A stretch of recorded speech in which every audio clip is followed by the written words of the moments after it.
Méditons avec la communauté des disciples du Christ vivant en ce mardi 31 octobre 2023, 30e semaine du temps ordinaire, année liturgique A.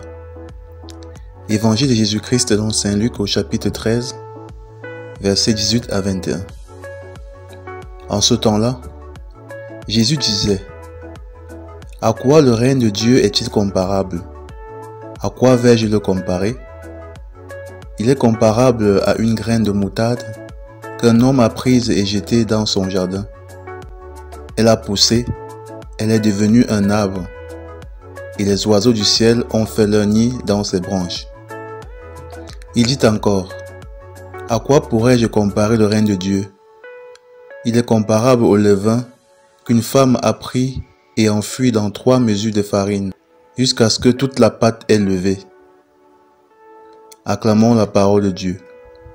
Méditation. Frères et sœurs en Christ, que la grâce de Dieu abonde dans chacune de nos vies. Ce matin, le Seigneur nous parle avec des images. Il compare le règne de Dieu à une graine jetée dans le sol et qui finit par produire un arbre sous lequel les oiseaux peuvent s'abriter, ou alors à du levain qui fait gonfler la pâte. Nous voulons méditer aujourd'hui sur les conditions qui rendent cette transformation de la graine et de la pâte possible. Est-ce qu'une graine jetée dans une terre déserte, sèche, peut-elle pousser? Est-ce que de la levure mélangée à de la pâte froide peut lever? Pour qu'il y ait transformation, il y a des conditions que la terre ou la pâte doivent remplir. La terre doit être fertile, la pâte doit être tiède. De même, le règne de Dieu, la parole du Seigneur ne peut produire des effets en nous que si notre cœur est disposé à être transformé. La preuve, beaucoup d'entre nous écoutent la parole de Dieu chaque jour. Certains la lisent sur les réseaux sociaux, dans les messages sur WhatsApp ou dans les méditations quotidiennes. La parole nous invite toujours à faire quelque chose. Cette parole n'aura de l'effet que si notre cœur est prêt à se laisser interpeller, à se laisser transformer. La parole de Dieu demande de ne pas dormir sur sa colère. Si nous refusons de demander pardon à l'autre, alors le lendemain, ce n'est pas la paix qui régnera dans nos cœurs, mais le trouble. Par contre, si nous laissons la graine de la paix grandir, le lendemain nous serons dans la paix et dans une grande joie. Plus encore, pour que la parole agisse en nous et que notre vie devienne meilleure, nous devons y travailler. La pâte par exemple sera pétrie, la terre sera labourée pour avoir de très bons fruits, de très bons résultats. Ne nous trompons donc pas. Si nous n'accueillons pas la parole de Dieu dans notre vie, elle ne pourra pas nous faire entrer dans les promesses de Dieu pour nous.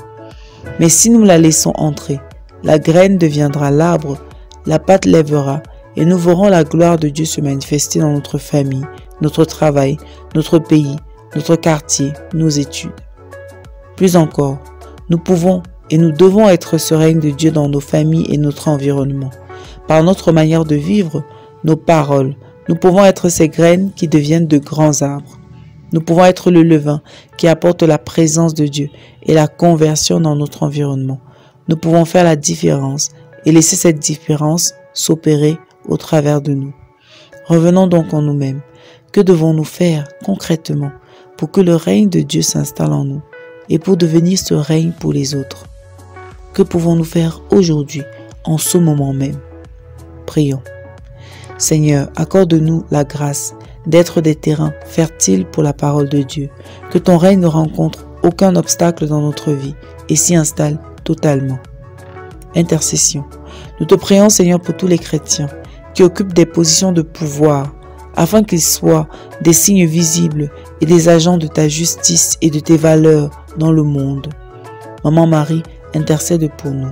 Exercice spirituel. Faisons un acte concret pour vivre la parole de Dieu et pour l'annoncer à quelqu'un aujourd'hui. Loué soit Jésus-Christ.